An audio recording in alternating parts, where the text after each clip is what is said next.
qu'il y a 36 millions de bouteilles qui sont consommées chaque jour en France. C'est colossal. Tout ça, c'est une masse de déchets et qui est en plus à usage unique.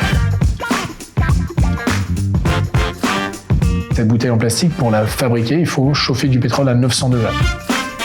Forcément, c'est beaucoup d'énergie. Elle parle de l'ordre de 2% du CO2 lié aux emballages, donc aux bouteilles. En France, la consigne, ça a disparu il y a une grosse quarantaine d'années. En fait, on a une forme d'industrialisation de la consommation qui s'est faite, des grands industriels qui ont produit des lignes de tel ou tel produit alimentaire, telle ou telle boisson, alors qu'avant, c'était des micro-productions locales. Le sujet a été comment on fait plus d'argent, vraiment. Et on ne s'est pas posé la question de la dette, finalement, planète qu'on était en train de créer.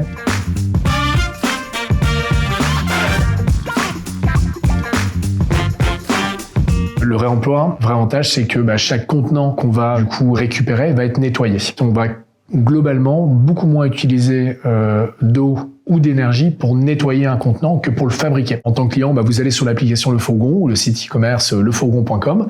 Vous sélectionnez vos boissons préférées, donc on va retrouver des jus, des bières, des sodas, des biscuits apéro, et vous allez pouvoir choisir votre créneau de livraison. Au moment de la livraison, on va récupérer les caisses et les bouteilles précédemment livrées qui ont été consommées, donc elles sont vides, qu'on ramène dans nos entrepôts pour que celles-ci puissent être lavées et re-remplies par le producteur. On espère vraiment que dans les 5-7 prochaines années, il y a une part majeure de la consommation en France qui revienne réemployable.